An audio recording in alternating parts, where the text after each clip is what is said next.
கோவில்பட்டி அருகே தேசிய நெடுஞ்சாலையில் நின்று கொண்டிருந்த சிமெண்ட் கலவை டேங்கர் லாரி மீது ஆம்னி பேருந்து மோதல், ஒரு குழந்தை உட்பட 20 பேர் காயம்.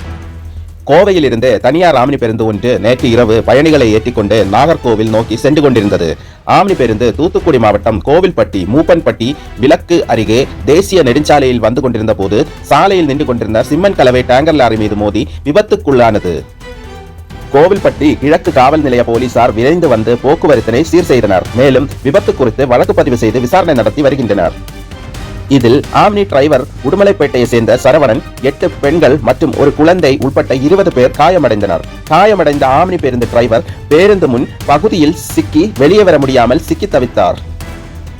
இந்த சம்பவம் அந்த பகுதியை பெரும் பரபரப்பை ஏற்படுத்தியது.